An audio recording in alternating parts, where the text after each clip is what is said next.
नमस्कार दोस्तों, इस वीडियो में हम बात करेंगे ग्रामीण परिवेश जो आपका ग्राम विकास का 5 नंबर का मटेरियल जो दिया गया है वो सारा यहाँ पर कवर करते हैं। 200 सवाल हम यहाँ पर इम्पोर्टेंट सवाल करेंगे, ठीक है? चलिए देख लेते हैं। पहला है पंचायती राज जो व्यवस्था एक शिल्पीकार किसे कहा जाता है? तो बलवंत राय मेहता को कहा जाता है। उन्होंने त्रिस्तरीय की बात करी थी 1957 में। 73वां संविधान संशोधन किस प्रधानमंत्री के कार्यकाल में लागू हुआ था? पीवी नरसिम्हा राव के समय लागू हुआ था। कब? 24 अप्रैल 1993 को लागू हुआ। 24 अप्रैल को पंचायती राज दिवस मनाया जाता है। ग्राम पंचायत का सदस्य बनने के लिए न्यूनतम आयु 21 वर्ष होनी चाहिए। पंचायती राज संस्थाओं में महिलाओं के लिए कितने प्रतिशत आरक्षण का प्रावधान है? तो 33% है। किसमें दिया गया? आर्टिकल 233 के डी में दिया गया है। न्यूनतम 1/3 होना चाहिए। उत्तर प्रदेश के अतिरिक्त के सहित कई राज्यों में इसे 50% तक भी है। अच्छा, उत्तर प्रदेश में अभी तो नहीं है, शायद 33% है। अशोक मेहता समिति 1977 में पंचायती राज के किस मॉडल की सिफारिश करी थी? 2 स्तरीय कौन-कौन से? मंडल पंचायत और आपका जिला पंचायत। ग्राम सभा का तात्पर्य क्या है? तो ग्राम सभा का मतलब होता है ग्राम स्तर के पंचायत क्षेत्र के निर्वाचन नामावली में पंजीकृत सभी व्यक्तियों के समूह को ही, हम वोटर लिस्ट को ही क्या कहते हैं? ग्राम सभा कहते हैं। अच्छा भाई साहब, संविधान की 11वीं अनुसूची में कितने विषय रखे गए? 29 विषय। पहला नगर निगम कहाँ स्थापित किया गया? मद्रास में। कब? 1687 में। पेशा जो अधिनियम 1900 कब आता है? तो 1996 में आता है। किसके लिए है? तो अनुसूचित क्षेत्रों में पंचायती राज का विस्तार करना। स्थानीय स्वशासन का जनक किसे कहते हैं? रिपन को कहा जाता है। ब्रिटिश वायसराय को तो 1882 का प्रस्ताव इसे यही लाया था, स्थानीय स्वशासन। चलिए आगे। जमींदारी उन्मूलन भूमि सुधार अधिनियम कब आता है? 1950 में आता है। लागू कब हुआ? 1 जुलाई 1952 से लागू हुआ। रैयतवाड़ी व्यवस्था सबसे पहले किसने और कहाँ लागू की? तो थॉमस मुनरो और कैप्टन रीड ने मद्रास के 12 महल क्षेत्र में रैयतवाड़ी प्रथा को लागू करा था। अगला सवाल है आपका, कह रहा है कि मालवाड़ी व्यवस्था का जनक किसे कहा जाता है? तो ये 1822 से हॉल्ट मैकेंजी के द्वारा इसे आगरा, अवध और पंजाब, आगरा, अवध और पंजाब, आगरा, अवध और पंजाब, आगरा, अवध और पंजाब, कौन सा मालवाड़ी व्यवस्था कौन था? हॉल्ट मैकेंजी था, ठीक है। भूदान आंदोलन किसने और कब शुरू किया? आचार्य विनोबा भावे ने 18 अप्रैल 1951 को तेलंगाना के पोचमपल्ली ग्राम से शुरू करा। लेखपाल के कार्यों का विवरण किस मैनुअल रिकॉर्ड में होता है? तो लैंड रिकॉर्ड मैनुअल में होता है। किस में होता है? पैरा नंबर 25 में होता है। खसरा और खतौनी को मिलाकर क्या कहा जाता है? तो अभिलेख अधिकार अभिलेख कहा जाता है। क्या? रिकॉर्ड ऑफ राइट्स कहा जाता है। एक खसरे में कुल कितने खाने होते हैं? तो कंप्यूटर के खाने में आपका 46 खाने होते हैं। खसरे में पहले कितने थे? 21 होते थे। पहले 21 होते थे, अब कितने होते हैं? 46 खाने होते हैं। किसमें? खसरे में। खतौनी में कुल कितने कॉलम होते हैं और इसे कितने साल में नवीनीकृत किया जाता है? तो खतौनी में 13 कॉलम होते हैं। कंप्यूटरीकृत में 14 हो जाते हैं। हर 6 साल में इसे नवीनीकृत किया जाता है। कृषि वर्ष कब से कब तक माना जाता है? तो 1 जुलाई से 30 जून तक माना जाता है। गड्ढे जरीब की लंबाई कितनी होती है? तो 66 फीट होती है, 22 गज होती है। 1 हेक्टेयर अगर पूछे 1 हेक्टेयर में कितने वर्ग मीटर होते हैं? तो 10,000 वर्ग मीटर होते हैं। ये भी टेस्ट लगा रहे थे दोस्तों, उसमें हमें मिला था, तो ये मेरा गलत हो गया था। कोई दिक्कत वाली बात नहीं। 10,000 वर्ग मीटर होते हैं 1 हेक्टेयर में। अगर पूछे कितने एकड़ होते हैं तो 1 हेक्टेयर में 2.47 एकड़ होते हैं।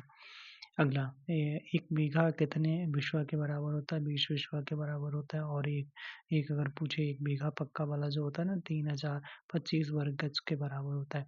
शाहजहानी जरीब की कुल लंबाई कितनी होती है? 165 फीट होती है।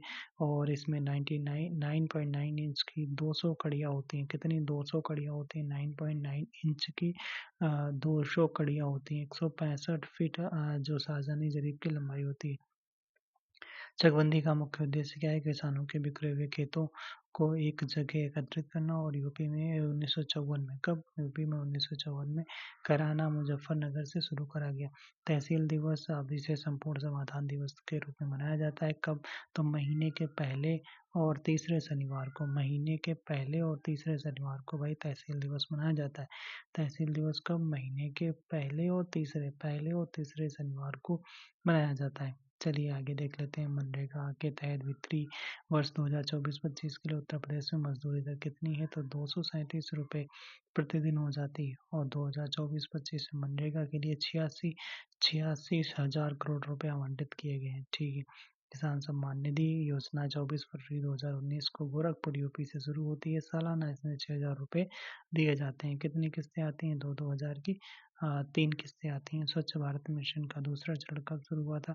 2020-21 से शुरू हुआ और 24-25 तक था। ओडीएफ प्लस मॉडल पर फोकस करा गया। जल जीवन मिशन का लक्ष्य किस वर्ष तक हर ग्रामीण घर को नल से जल पहुंचाना है? 2024 तक। गोवा पहला हर घर जल प्रमाणित वाला राज्य हो जाता है। अच्छा, अगला सवाल है। उत्तर प्रदेश की कन्या सुमंगला योजना के तहत बेटियों को कुल कितनी राशि दी जाती है? इसे बढ़ाकर 25,000 कर दिया गया। इससे पहले क्या था? पहले 15,000 थी। ठीक है। प्रधानमंत्री आवास योजना के तहत मैदानी क्षेत्रों में घर बनाने के लिए कितनी सहायता दी जाती है? तो 1,20,000। पहाड़ी और दुर्गम क्षेत्रों में 1,30,000 दी जाती है। केंद्र जो होता है, केंद्र 60% और आपका आवास योजना में केंद्र का 60% रेशियो अनुपात होता है और 40% राज्य का होता है। अगला, सांसद आदर्श ग्राम योजना 11 अक्टूबर 2014 जयप्रकाश नारायण की जयंती पर राष्ट्रीय ग्रामीण आजीविका मिशन का नया नाम क्या कर दिया गया? तो दीनदयाल अंत्योदय योजना कर दिया गया। मुख्यमंत्री कृषक दुर्घटना कल्याण योजना के तहत किसान की मृत्यु पर कितना 5 लाख रुपए दिया था। स्वामित्व योजना का मुख्य उद्देश्य क्या है? तो इसका हो जाता है ग्रामीण आबादी वाले क्षेत्रों को ड्रोन से सर्वे कर ग्रामीणों को प्रॉपर्टी कार्ड यानी घरौनी सौंपना। 24 अप्रैल 2020 को स्वामित्व योजना की शुरुआत की जाती है। पीएम विश्वकर्मा योजना कब लॉन्च की गई? तो इसका बजट क्या है? तो 17 सितंबर 2023 को 13,000 करोड़ रुपए के साथ में 18 पारंपरिक शिल्पों के लिए इसे शुरू करा गया। कब? 17 सितंबर 2023 की बात है। कितने? 13,000 करोड़ रुपए और कितने भैया? 18 पारंपरिक शिल्पों के लिए। अच्छा, उत्तर प्रदेश मातृभूमि योजना का उद्देश्य क्या है? तो इसमें हो जाता है प्रवासी भारतीयों नागरिकों को अपने आवास मातृभूमि योजना जो चल रही है ना, अपने गांव में विकास कार्यों जैसे पंचायत भवन, स्कूल निर्माण में 60% अंशदान देकर उनके परिवारजनों के नाम पर प्रोजेक्ट बनाने की छूट दी गई है। गोबर धन योजना का पूर्ण रूप क्या हो जाता है? तो ये हो जाता है गल galvanising organic bio agro resources धान हो जाता है। अच्छा, श्यामा प्रसाद मुखर्जी अर्बन मिशन का उद्देश्य क्या होता है? गांव के क्लस्टर विकसित करना जहां शहरी सुविधाएं उपलब्ध हों। गांव के क्लस्टर विकसित करना जहां शहरी सुविधाएं उपलब्ध हों 2016 से। चलिए आगे देख लेते हैं। राष्ट्रीय ग्रामीण स्वास्थ्य मिशन कब शुरू होता है? 12 अप्रैल 2005 को। आयुष्मान भारत जो प्रधानमंत्री जन आरोग्य योजना के तहत प्रति परिवार कितनी स्वास्थ्य बीमा राशि? तो 5 लाख रुपए प्रति वर्ष लॉन्च की गई थी। आपका ये 23 सितंबर 2018। कहाँ से? रांची, झारखंड से। आशा का पूर्ण रूप क्या है और यह कितनी आबादी पर प्रयुक्त होती है? तो आशा हो जाती है ऐसी एक एक एक्रेडिटेड सोशल हेल्थ एक्टिविस्ट। अच्छा, 1,000 की ग्रामीण आबादी पर एक आशा प्राप्तकर्ता होती हैं। अच्छा भाई साहब, आशा कार्यकर्ता होते हैं। एक प्राथमिक स्वास्थ्य केंद्र की कितनी आबादी को कवर करता है? तो ग्रामीण क्षेत्रों में 30,000 को, पहाड़ी क्षेत्रों में 20,000 की आबादी को कवर करता है। जो पीएससी होता है भाई ना, स्वास्थ्य केंद्र जो होता है ग्रामीण वाला, वो प्राथमिक स्वास्थ्य केंद्र जो होता है ना, वो अगर पूछे ग्रामीण मैदानी क्षेत्रों में 30,000 आबादी को कवर करता है और पहाड़ी क्षेत्रों में 20,000 आबादी को कवर करता है। एक सामुदायिक स्वास्थ्य केंद्र में कितने बेड होते हैं? तो 30 बेड होते हैं। और यह कितनी आबादी पर होता है? तो 1,20,000 मैदानी। हो भाई साहब, जो सीएससी अगर पूछे तो सीएससी पर केवल 30 ही बेड होते हैं। और कितने? 1,20,000 मैदानी भागों के लिए और 80,000 पहाड़ी भागों के लिए होता है। ओ भाई, सीएससी पे। चलो आगे। जननी सुरक्षा योजना के तहत ग्रामीण गर्भवती महिलाओं को संस्थागत प्रसव पर कितनी सहायता राशि दी जाती है? 1,400 रुपये। आशा को कितने मिलते हैं? 600 रुपये। मिशन इंद्रधनुष किससे संबंधित है? बच्चों और गर्भवती महिलाओं के पूर्ण टीकाकरण से संबंधित है। कब लॉन्च हुआ? 2014 को। उत्तर प्रदेश में 108 102 एम्बुलेंस से क्या कार्य है? 108 जो है दुर्घटना, गंभीर दुर्घटना आपातकाल के लिए, जबकि 102 गर्भवती महिलाओं तथा नवजात शिशुओं के लिए। कुपोषण दूर करने के लिए पोषण अभियान कब शुरू किया गया? 8 मार्च 2018 को। झुंझुनू राजस्थान। झुंझुनू पोषण पोषण झुंझुनू राजस्थान 8 मार्च 2018 को। प्रधानमंत्री मातृ वंदना योजना के तहत पहली बार माँ बनने पर कितनी राशि नगद राशि दी जाती है? तो 5,000 रुपये 3 किस्तों में दिए जाते हैं। प्रधानमंत्री मातृ वंदना योजना, ठीक है। चलिए आगे। भारत में हरित क्रांति का जनक किसे कहा जाता है? एम एस स्वामीनाथन को कहा जाता है। हाल ही में 2024 में इन्हें भारत रत्न दिया गया।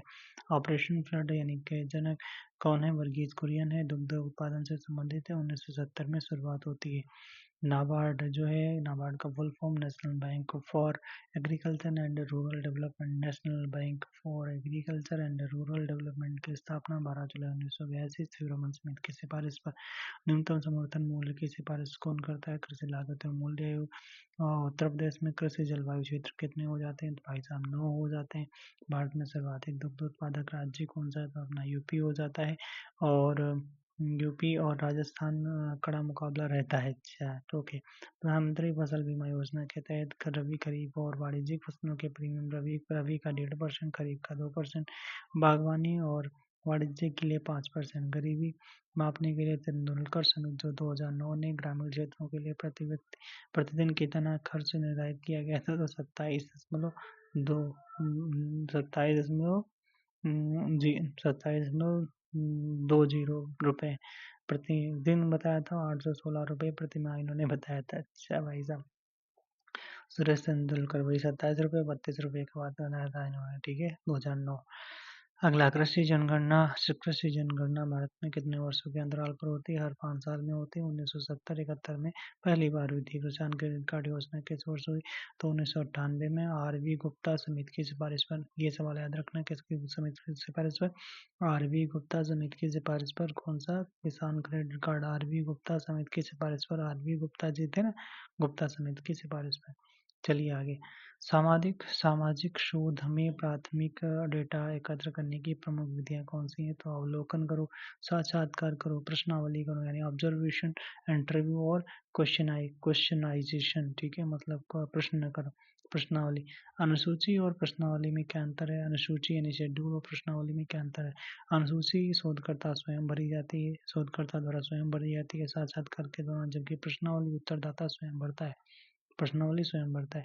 निदर्शन यानी सैंपलिंग का क्या अर्थ है? एक बड़ी जनसंख्या में से शोध के लिए कुछ प्रतिनिधियों का चयन करना। सैंपलिंग ले लिया ना, सैंपलिंग, ओके। वह शोध प्रणाली जो किसी विशिष्ट गांव या समुदाय का गहराई से अध्ययन करती है क्या कहलाती है? तो उसे हम वैयक्तिक वैयक्तिक अध्ययन पद्धति कहते हैं, यानी केस स्टडी मेथड कहते हैं। क्या कहते हैं भाई साहब? Case study method. किसमें? अगर हम डीप लेवल पे, इन डीप लेवल के गांव या समुदाय का हम अध्ययन करते हैं। सहभागी अवलोकन की जो अवधारणा का प्रयोग सबसे पहले किसने किया था? लिंडेमान, एडवर्ड लिंडेमान ने किया था। किसका? पार्टिसिपेट ऑब्जर्वेशन का की अवधारणा का प्रयोग सबसे पहले किसने किया था? एडवर्ड लिंडेमैन ने किया था। कब? 1924 में। ग्रामीण समाजशास्त्र में प्रयुक्त सर्वेक्षण विधि का सबसे बड़ा लाभ क्या है? तो बड़े पैमाने पर और विस्तृत भौगोलिक क्षेत्र से डेटा एकत्र करने में आसानी हो जाती है।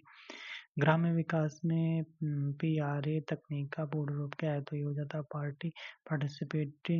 पार्टिसिपेटरी रूरल अप्रेशल, मतलब क्या है? सहभागी ग्रामीण मूल्यांकन। इसमें ग्रामीण स्वयं अपनी समस्याओं का विश्लेषण करते हैं। अच्छा, रैंडम सैंपलिंग की सबसे बड़ी विशेषता क्या है? इसमें गांव के प्रत्येक तत्व के चुने जाने की संभावना बराबर होती है। रैंडमली, ठीक है, संभावना बराबर होगी, इक्वल होगी।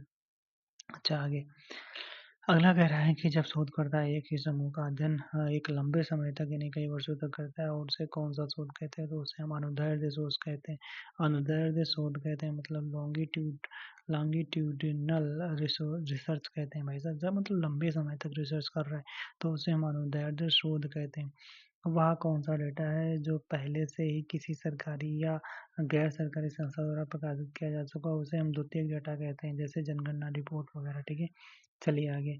आगे बात कर लेते हैं ग्रामीण समाज शास्त्र, कला एवं संस्कृत देख लेते हैं। चरकुला नृत्य उत्तर प्रदेश के चरकुला ब्रज क्षेत्र में होता है। मधुरा वृंदावन में होता है।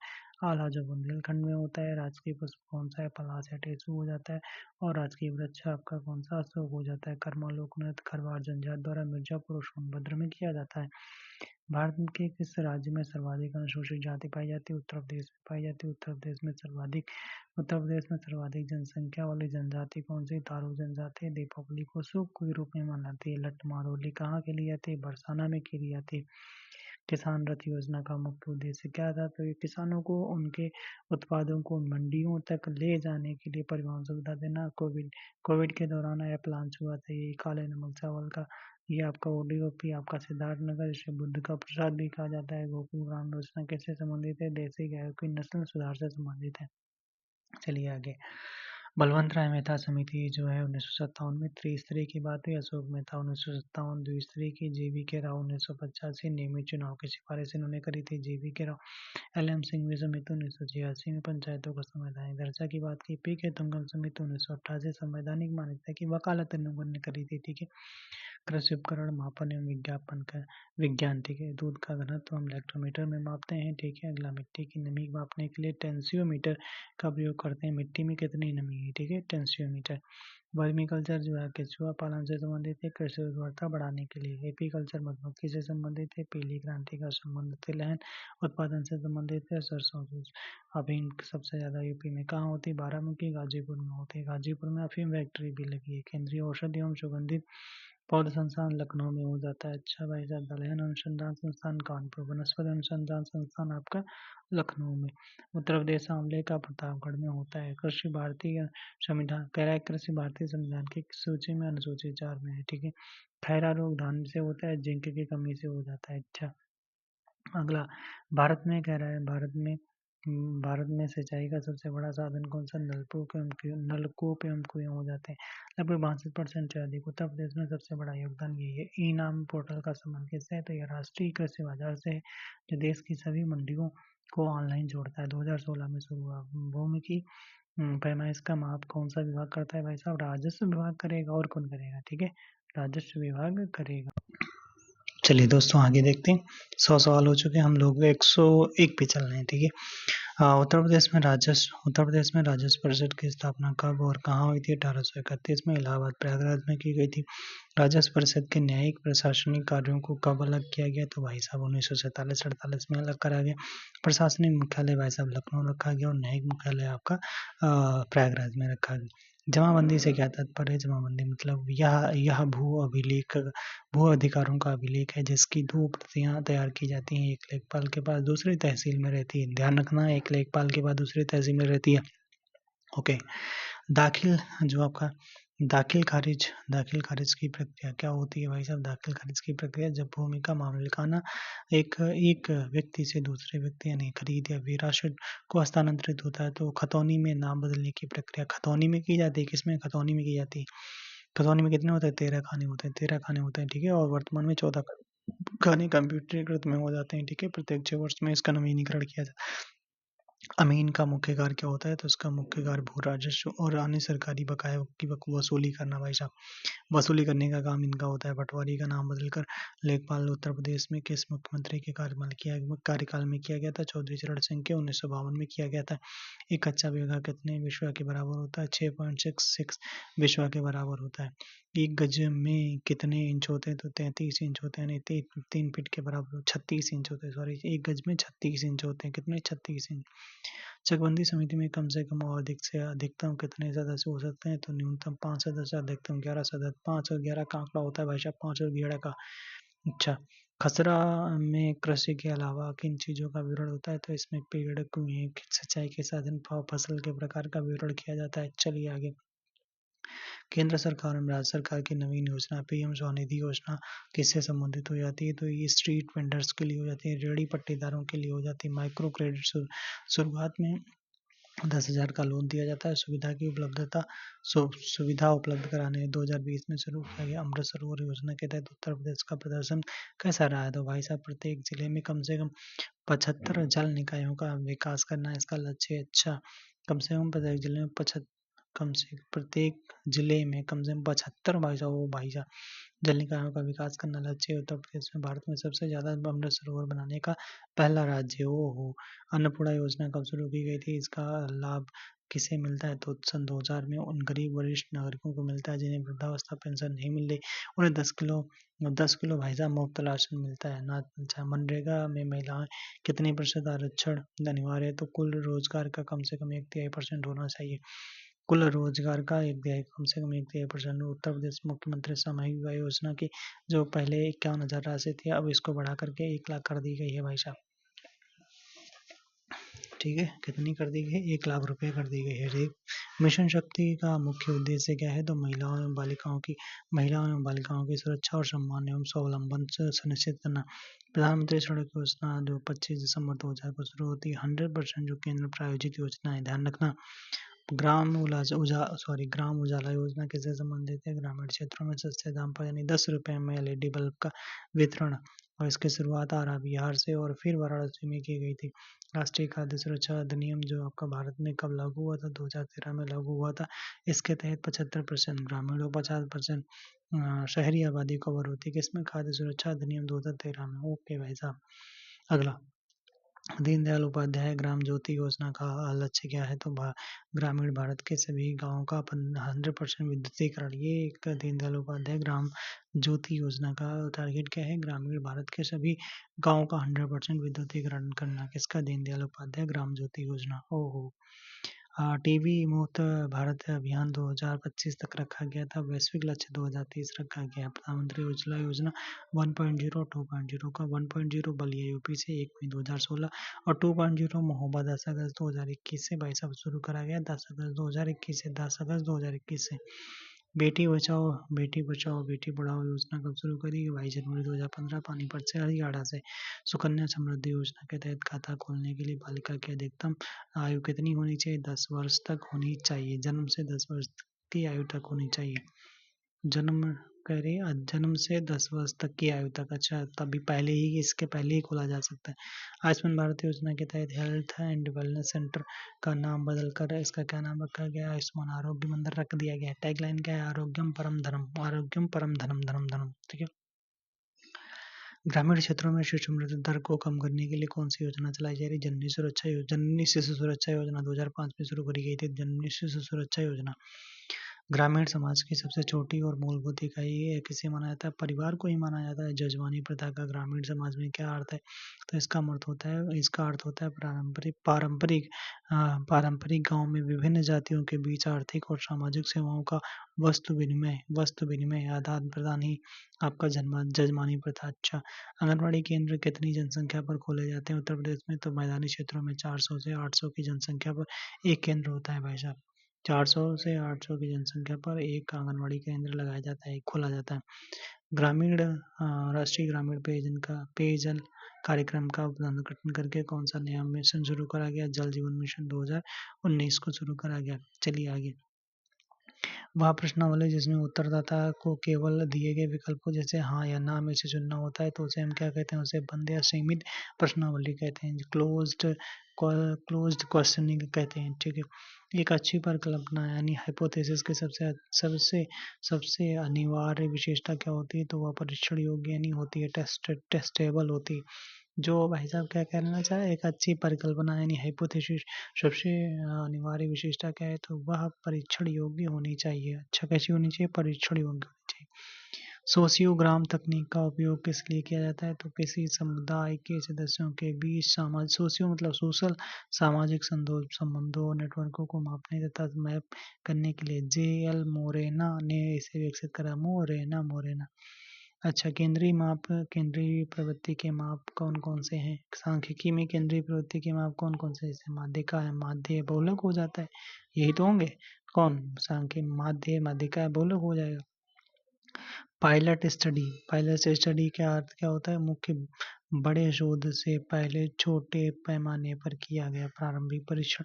इसमें कहते हैं पायलट प्रोजेक्ट चला है, मतलब छोटे स्तर पर पहले चलाया गया ताकि गलतियों का पता लग सके। ठीक है, ओके। उत्तर प्रदेश में कला संस्कृति एवं अर्थव्यवस्था। उत्तर प्रदेश में कुल कितने राजस्व मंडल? 18 मंडल। नवीनतम मंडल अलीगढ़ मंडल हो जाता है। उत्तर प्रदेश की सबसे लंबी नहर शारदा नहर हो जाती है।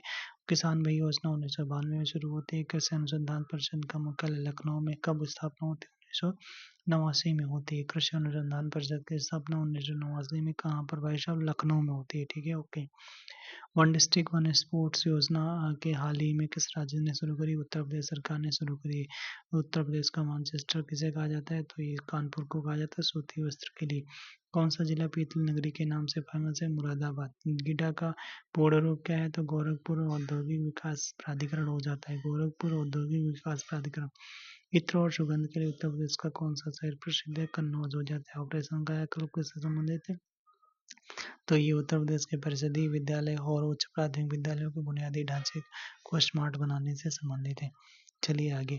ब्लू यानी नीली क्रांति का संबंध किससे है? तो मत्स्य पालन से हो जाता है, मछली उत्पादन से। लाल क्रांति का संबंध किन दो चीजों से है? टमाटर और मांस उत्पादन से हो जाता है। भारत में मृदा स्वास्थ्य कार्ड योजना की शुरुआत कब और कहाँ की जाती है? 19 फरवरी 2015 को मृदा स्वास्थ्य कार्ड योजना। और कहाँ से? सूरतगढ़ राजस्थान से। थीम क्या थी? स्वस्थ धरा खेत धरा, स्वस्थ धरा खेत धरा, स्वस्थ धरा, पहले धरा कर लो स्वस्थ, फिर उसके बाद खेत धरा कर लो, खेत हराल कर लो। कहाँ से? 19 फरवरी की बात थी 2015। ठीक है। राष्ट्रीय डेयरी अनुसंधान संस्थान आर्थिक कार्यालय करनाल हरियाणा। ठीक है। अच्छा, भैंस की वह कौन सी नस्ल है जिसे ब्लैक गोल्ड कहा जाता है? मुर्रा। मुर्रा भैंस भाई दूध ज्यादा देती है, मुर्रा भैंस। ठीक है। भारत में झूम खेती मुख्य रूप से किस क्षेत्र में की जाती है? पूर्वोत्तर भारत में, असम, मेघालय आदि क्षेत्र में की जाती है। गेहूं की फसल के लिए अंकुरण के समय आदर्श तापमान कितना होना चाहिए? ये भाई साहब 10 डिग्री से 15 डिग्री सेंटीग्रेड के बीच होना चाहिए, तभी हो जाएगा। बोरला पुरस्कार के क्षेत्र में तो विज्ञान, कृषि विज्ञान एवं अनुसंधान के क्षेत्र में दिया जाता है बोरला पुरस्कार। नंद बाबा मिशन योजना किस राज्य ने शुरू करी है? तो 1000 करोड़ के साथ में शुरू करी गई भाई साहब। अच्छा, उत्तर प्रदेश ने शुरू करा। दुग्ध उत्पादकों को गांव में ही दूध बेचने की सुविधा देता है। अच्छा, प्रधानमंत्री कृषि सिंचाई योजना का मुख्य आदर्श वाक्य क्या है? तो प्रति बूंद अधिक फसल, मतलब पर ड्रॉप मोर क्रॉप, पर ड्रॉप मोर क्रॉप, पर ड्रॉप मोर क्रॉप, पर ड्रॉप मोर क्रॉप, पर ड्रॉप मोर क्रॉप, पर ड्रॉप मोर क्रॉप। ठीक है, ओके। अगला, भारतीय संविधान के किस अनुच्छेद के तहत राज्य निर्वाचन आयोग का उल्लेख किया गया? 243 के में किया गया। 243 के में राज्य निर्वाचन आयोग का प्रयोग किया गया, मतलब अच्छा। राज्य वित्त आयोग का गठन राज्यपाल द्वारा संविधान के किस अनुच्छेद के तहत? 243 के आई में किया गया। अगला, भारतीय संविधान के किस भाग में पंचायतों का उल्लेख किया गया? तो ये भाग 9 में किया गया। 243 ए से 243 ओ तक। ग्राम पंचायत की बैठक महीने में कम से कम कितनी बार होनी चाहिए? तो देखो, ग्राम पंचायत की जो बैठक होनी चाहिए कम से कम एक बार होनी चाहिए। दो बैठकों के बीच दो माह से अधिक का अंतर नहीं होना चाहिए, यानी कम से कम एक बार होनी चाहिए, महीने में एक बार होनी चाहिए कम से कम, और दो बैठकों के बीच 2 माह से अधिक गैप नहीं होना चाहिए। अच्छा, ग्राम प्रधान को पद से हटाने के लिए अविश्वास प्रस्ताव चुनाव कम से कम कितने समय बाद लाया जा सकता है? तो भाई साहब 2 वर्ष बाद लाया जा सकता है। कितना? 2 वर्ष बाद ही ला सकते हो। यदि ग्राम पंचायत समय से पहले भंग हो जाती है तो कितने समय के लिए चुनाव कराना होगा? तो भंग होने की तारीख से 6 महीने के भीतर हो जाना चाहिए। अच्छा, क्षेत्र पंचायत का प्रमुख कौन होता है? ब्लॉक प्रमुख होगा। और कौन होगा? ब्लॉक प्रमुख होगा। ग्राम पंचायत का बजट कौन पारित करता है? तो ग्राम सभा पारित करेगी। कौन? ग्राम सभा पारित करती है। अच्छा, लेकिन ये सब कैसा क्या कागजी हो जाता है क्या? कोई पता नहीं चलता है। अच्छा, उत्तर प्रदेश में पंचायत राज अधिनियम पर तत्कालीन गवर्नर जनरल ने कब हस्ताक्षर किए थे? तो ये 7 दिसंबर 1947 को। यह लागू हुआ था 1948 में। तो ध्यान रखना, 1947 में आता है पंचायती राज अधिनियम। उत्तर प्रदेश में जो आता है गवर्नर जनरल ने कब हस्ताक्षर किया? 7 दिसंबर 1947 को। यह 1948 में लागू हुआ था। उत्तर प्रदेश में 243 जी किससे संबंधित है? पंचायत की शक्तियां अधिकारों से उनके उत्तरदायी से संबंधित है। चलिए आगे। ग्रामीण अर्थव्यवस्था में आजीविका देख लेते हैं। छिपी हुई बेरोजगारी या प्रछन्न बेरोजगारी मुख्य रूप से किस क्षेत्र में पाई जाती है? कृषि क्षेत्र में पाई जाती है, जहाँ 2 लोगों का काम 5 लोग कर रहे हैं। अच्छा, स्वर्ण जयंती ग्राम स्वरोजगार ग्राम स्वरोजगार योजना को कब लॉन्च किया गया? 1 अप्रैल 1999 को लॉन्च किया गया था। अच्छा, पहले यही NRLM थी। अच्छा, बनी बाद में। अच्छा, यही बनी क्या? NRLM बनी है, बाद में बनी है। ठीक है। अच्छा, नेशनल रूरल लिवलीहुड, आगे एम फॉर बताना यार क्या है। ठीक है। दीनदयाल उपाध्याय ग्रामीण कौशल्य योजना किस आयु वर्ग के ग्रामीण युवाओं के प्लेसमेंट फिक्स्ड कौशल पर केंद्रित है? 15 से 35 वर्ष के लिए। अच्छा, 15 से 35। क्षेत्रीय ग्रामीण बैंक की स्थापना 2 अक्टूबर 1975 को नरसिम्हन समिति की सिफारिश पर पहला प्रथमा बैंक खोला गया था। एक क्षेत्रीय ग्रामीण बैंक में केंद्र सरकार, राज्य सरकार का प्रायोजक बैंक का प्रायोजक बैंक भाई साहब 35% होता है, बाकी केंद्र सरकार का 50% होता है और उसका जो स्टेट का 15% हो जाता है। अच्छा, ग्रामीण क्षेत्रों में स्वयं सहायता समूह में आमतौर पर कितने सदस्य होते हैं? 10 से 20 सदस्य होते हैं। ग्राम पंचायत विकास योजना सबकी योजना सबका विकास के तहत गांव का प्लान कौन तैयार करता है? ग्राम सभा तैयार करती है, समुदाय की भागीदारी से करती है। ट्राइसेम योजना जो है आपका मतलब क्या होता है? Training of rural youth of self empowerment योजना कब शुरू की जाती है? 1979 में शुरू की जाती है ट्राइसम योजना। ट्राइसम को 1979 नाबार्ड की अधिकृत पूंजी वर्तमान में कितनी है? नाबार्ड की 30,000 करोड़ रुपए हो जाते हैं, 30,000 करोड़ रुपए। अच्छा, भारत में सहकारी साख समितियों का अध्ययन पहली बार कब पारित हुआ था? 1904 में हुआ था। कब? 1904 में सहकारी समितियों का अधिनियम कब पारित हुआ? 1904 में। ठीक है, चलिए आगे। भूमि सुधार का ऐतिहासिक परिवेश स्थायी बंदोबस्त 1793 में किसने लागू किया था? कॉर्नवालिस ने। कब? बंगाल, बिहार, उड़ीसा। स्थायी बंदोबस्त किसने लागू किया था? कॉर्नवालिस। बंगाल, बिहार, उड़ीसा। कब? 1793 में। अच्छा, हदबंदी या सीलिंग का क्या अर्थ होता है भाई साहब? हदबंदी या सीलिंग का अर्थ क्या होता है? किसी एक व्यक्ति या परिवार द्वारा रखी जा सकने वाली कृषि भूमि की अधिकतम कानूनी सीमा तय करना ही हदबंदी या सीलिंग कहलाता है। काश्तकारी सुधार का मुख्य उद्देश्य क्या है? भूमिहीन किसानों, किराएदारों को बेदखली से सुरक्षा प्रदान करना और उचित लगान तय करना। अच्छा, भारत के संविधान में नवी अनुसूची को प्रथम संविधान संशोधन के माध्यम से जोड़ा गया था। राज्य द्वारा बनाए गए भूमि सुधार कानूनों को चुनौती से बचाने के लिए अच्छा कह रहा जोड़ा गया था। राज्य द्वारा बनाए गए भूमि सुधार कानूनों को न्यायालय में चुनौती से बचाने के लिए किया गया था। ठीक है, महालवाड़ी व्यवस्था में महाल शब्द का क्या अर्थ होता है? महाल का मतलब जागीर या पूरा गांव या पूरा ग्राम। ठीक है, इसमें भू राजस्व का समझौता पूरे गांव यानी ग्राम समुदाय के साथ किया जाता था। ठीक है, अगला विविध ग्राम विकास एवं प्रशासन देख लेते हैं। अगला सवाल, उत्तर प्रदेश में पंचायत के गठन के लिए उस गांव की न्यूनतम जनसंख्या कितनी होनी चाहिए? न्यूनतम 1000 होनी चाहिए, तभी हम ग्राम पंचायत का गठन किया जाएगा। ग्राम न्याय पंचायत अधिकतम कितने रुपए तक के दीवानी मुकदमे की सुनवाई कर सकती है? 500 रुपए तक की कर सकती है। वर्तमान में उत्तर प्रदेश में न्याय पंचायतें निष्क्रिय हैं, सक्रिय नहीं है। ओहो भाई साहब, उत्तर प्रदेश में राजस्व लेखपाल का कैडर किस स्तर का होता है? जिला स्तरीय यानी कि जिला स्तरीय कैडर का होता है।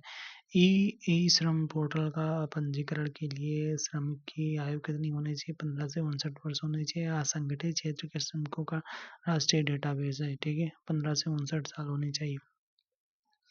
मुख्यमंत्री ग्रामोदय योजना, ग्रामोद्योग रोजगार योजना के तहत सामान्य वर्ग के लाभार्थियों को कितना मार्जिन मनी अनुदान मिलता है? तो प्रोजेक्ट लागत का 25% दिया जाता है ग्रामोद्योग में। ठीक है, विकास खंड, उत्तर प्रदेश में एक विकास खंड का मुख्य प्रशासनिक अधिकारी कौन? खंड विकास अधिकारी होता है। प्रशासनिक पूछा है, ब्लॉक डेवलपमेंट ऑफिसर होता है ब्लॉक का। ठीक है, सीता भूमि मौर्य काल में किसे कहा जाता? तो सरकारी या राजस्व के स्वामित्व वाली भूमि कृषि भूमि को ही सीता कहा जाता था। ठीक है, अच्छा, भारत के किस राज्य में पंचायती राज संस्था नहीं है? तो भाई साहब नागालैंड, मेघालय और मिजोरम में नहीं है। इसमें जनजातीय परिषद काम करते हैं। किसमें? नागालैंड, मेघालय और मिजोरम। ठीक है, गिनी गुणांक का उपयोग ग्रामीण समाजशास्त्र अर्थशास्त्र में क्या मापने के लिए किया जाता है? तो आय की असमानता के लिए किया जाता है, असमानता मापने के लिए। भारत में अंत्योदय अन्न योजना किस रंग के राशन कार्ड के धारकों के लिए? तो ये देख रहे हो, अच्छा सवाल पूछा है।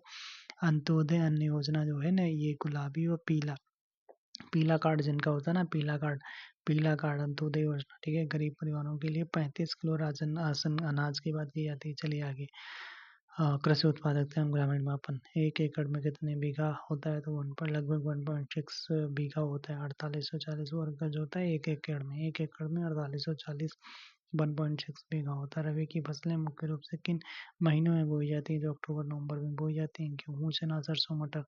खरीफ की फसल की बुआई कब होती है? तो जून जुलाई में की जाती है। मानसून के आगमन पर की जाती है।